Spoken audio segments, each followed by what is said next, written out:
টাকায়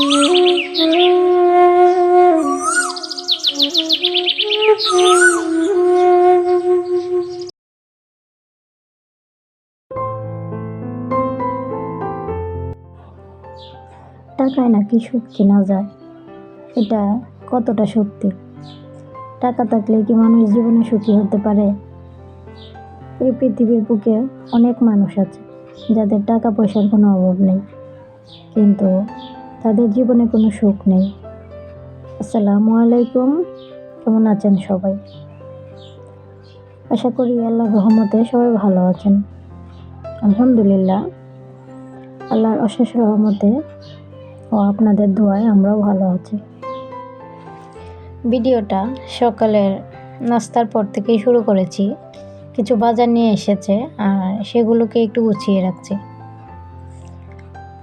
চিনি শেষ হয়ে গিয়েছিল, চিনি নিয়ে এসেছে, সাথে অল্প একটু দুধ নিয়ে এসেছে, আরও কিছু টুকটাক বাজার, সাথে তরকারিও নিয়ে এসেছে।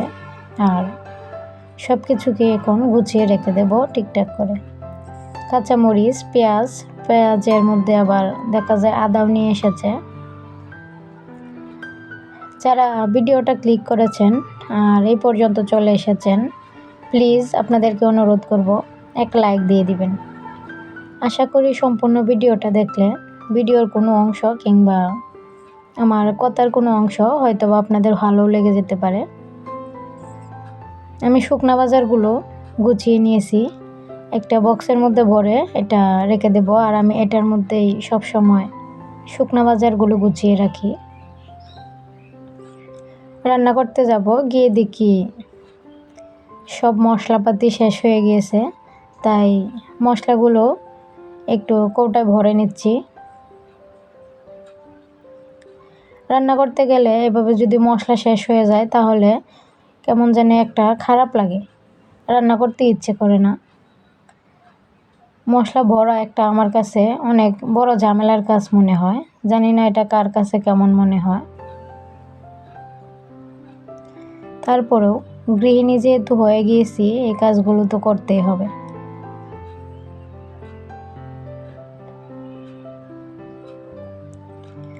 আমার সবগুলো মশলাই একে একে ভরে নিচ্ছি। ভিডিওর প্রথমে বলেছিলাম যে টাকা পয়সা মানুষকে সুখী করতে পারে কিনা। সত্যি টাকা পয়সা কিন্তু মানুষকে সুখী করতে পারে না, আবার কিছু ক্ষেত্রে হয়তো বা সুখী করতেও পারে। এই পৃথিবীতে এমন মানুষ আছে যারা কিনা সারাদিন রিক্সা চালায়, কিন্তু তাদের সংসারে সুখের কোনো অভাব নেই। আবার এমনও মানুষ আছে যারা টাকা পয়সার কোনো অভাব নেই, কিন্তু তাদের সংসারে সুখ নামের বস্তুটা একদমই অভাব, তারা কখনো সুখটা খুঁজে পায় না। আমি সবার কাছেই প্রশ্ন রাখতে চাই, সত্যি কি টাকা পয়সা মানুষকে সুখ দিতে পারে, নাকি তার স্বামী সন্তান ভালো হলে সেই মেয়েটা সুখী হতে পারে? আমার মনে হয় সংসার জীবনে সুখী হওয়ার মূল মন্ত্রই হলো তার স্বামী সন্তান ভালো হওয়া। আর যে মেয়েটা কিংবা পুরুষটা 5 ওয়াক্ত নামাজ পড়ে আল্লাহর কাছে দোয়া করবে তার সংসারের জন্য, আশা করি সেই সংসারে সুখের কোনো অভাব থাকবে না। আমার মনে হয় মূল মন্ত্রই এটা সংসারের। কার কি মতামত অবশ্যই জানাতে পারেন। কথা বলতে বলতে আমার তরকারিতে মশলাপাতিগুলো দেওয়া হয়ে গেছে, এখন ভালো করে মেখে নিয়েছি। একটু ঝোল দিয়ে তরকারিটা বসিয়ে দেব। আর এটা আমি কয়েক রকমের তরকারি দিয়ে চাপা শুটকি রান্না করে নিচ্ছি, তেল ছাড়া। শুধু রসুন দিয়ে দিয়েছি, পেঁয়াজও কিন্তু দেই নাই। আর এখানে কি কি দিয়েছি সেটা হলো বেগুন, সাথে ছিল কাঁকরোল, ঝিঙা আর লাউ পাতা, ঢেঁড়স। আলহামদুলিল্লাহ, তরকারিটা খেতে অনেক বেশি ভালো হয়েছিল। এভাবে 5 মিশালি তরকারি খেতে কিন্তু সত্যি অনেক বেশি ভালো লাগে। চলে আসলাম আরও একটা তরকারি রান্না করে নেওয়ার জন্য। আমি লাউ খেতে খুব বেশি ইচ্ছে করছিল, তাই রাব্বুকে বলে দিয়েছিলাম একটা লাউ নিয়ে আসার জন্য। আর ও পরবর্তীতে গিয়ে আমার জন্য একটা লাউ নিয়ে এসেছিল, আর সেই লাউটাকে এখন রান্না করে নিচ্ছি।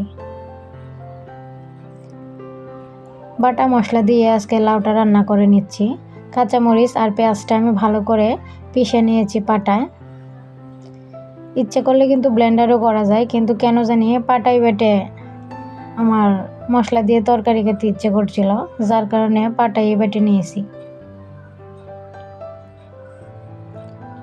আমার এই ভিডিওটাতে ভয়েস দিতে খুব বেশি কষ্ট হচ্ছে। যারা আমার ভিডিওটা দেখছেন তারা হয়তো বা বুঝতে পারবেন আমার ভয়েসটা শুনে। মশলাটা কষানো হয়ে গিয়েছে, আর এখন আমি দুটা মাছের মাথা ছিল সেই মাথাগুলোই দিয়ে দিয়েছি, আর এটাকেও ভালো করে কষিয়ে নেব। যারা আমার চ্যানেলে আজকে এই ভিডিওর মাধ্যমে প্রথম এসেছেন তাদেরকে অনুরোধ করব সম্পূর্ণ ভিডিওটা দেখবেন, আর এরকম ভিডিও যদি দেখতে আগ্রহী হয়ে থাকেন তাহলে আমার চ্যানেলের আরও অনেক ভিডিও আছে, চাইলে দেখে নিতে পারেন। যদি কোনো অংশ ভালো লেগে যায় কিংবা আমার কথার কোনো অংশ ভালো লেগে যায় তাহলে প্লিজ চ্যানেলের সাথেই থাকবেন বন্ধু হয়ে। মাছটা কষিয়ে লাউটা দিয়ে দিয়েছি, আর লাউটাকে ভালো করে মিশিয়ে নিচ্ছি। কেন জানি না এত বেশি ইচ্ছে করছিল লাউ খাওয়ার, যার কারণে ওকে বলা মাত্রই বাহিরে গিয়ে লাউ নিয়ে এসেছে। যারা চ্যানেলের প্রথম থেকেই এখন পর্যন্ত আমার সাথে আছেন আর আমাকে এই পর্যন্ত আসার জন্য সহযোগিতা করেছেন, আপনাদের কাছে আমি কৃতজ্ঞ। আপনাদের জন্য আমি মন থেকে দোয়া করি আল্লাহ যেন আপনাদের মনের আশা পূরণ করে। যদিও জানি না আমার চ্যানেলের ভবিষ্যৎ কী হবে, চ্যানেলের ভিউজের সংখ্যাটা একদমই কম, তারপরেও চ্যানেলটা নিয়ে অনেকটাই স্বপ্ন দেখি। দেখা যাক কি হয়। আমার তরকারিটা হয়ে গিয়েছে, আর এই যে আমি যে দুইটা তরকারি রান্না করে নিয়েছি এই দুইটা তরকারির ফাইনাল লুক। আমি এটাকে একটা বাটিতে রেখে দিয়েছিলাম, আর এই যে লাউয়ের তরকারিটা, আলহামদুলিল্লাহ দুটো তরকারি খেতে অনেক বেশি ভালো লেগেছিল। আর যেহেতু লাউটাকে ইচ্ছে করছিল সেহেতু লাউটা তো ভালোই লাগবে। রান্না শেষ করে একটু চা নিয়ে আসলাম। আমি মশলা চা বানিয়ে নিয়েছি, আর এখন ব্যালকনিতে বসে চাটা খেয়ে নেব। এখন পর্যন্ত কি কেউ আছেন নাকি আগেই বিদায় নিয়ে নিয়েছেন আমার ভিডিও থেকে? যদি কেউ থেকে থাকেন তাহলে প্লিজ একটা লাইক দিয়ে দিবেন। আপনাদের একটা লাইক আমাদের যে কতটা প্রয়োজন সেটা হয়তো বা সাধারণ দর্শকরা বুঝতে পারবে না, কিন্তু যারা ইউটিউবার আপু ভাইয়ারা আছেন তারা তো বুঝতে পারেন। আপনারাও ঠিকঠাক লাইক দিতে চান না, কেন যে এমনটা করেন কিছুই বুঝতে পারি না। চলে আসলাম বিকালবেলা, আর এই জন্য একটু ফ্রেঞ্চ ফ্রাই বানিয়ে নিয়েছি। ও বলতেছিল যে আম্মু আমাকে একটু আলু চিপস বানিয়ে দাও। ও আবার ফ্রেঞ্চ ফ্রাই বলতে পারে না, আলু চিপস বলে, যার কারণে ওর জন্য বানিয়ে নিয়েছি। আর একদম চলে আসলাম সন্ধ্যার সময়। আমি এখন ঘুমের জন্য বিছানা রেডি করতেছিলাম, রাহি আমাকে হেল্প করতেছিল। আমার ছেলেটার জন্য সবাই দোয়া করবেন, ও যেন অনেক বড় হয়। দেখতে দেখতে ভিডিও শেষ পর্যায়ে চলে এসেছি। অনেক কথা বলেছি, যদি আমার কথায় কোনো ভুল ত্রুটি হয় তাহলে প্লিজ ক্ষমা দৃষ্টিতে দেখবেন। আর আমার জন্য, আমার ছেলের জন্য সবাই দোয়া করবেন। সবাই ভালো থাকবেন, সুস্থ থাকবেন। আল্লাহ হাফেজ। আসসালামু আলাইকুম।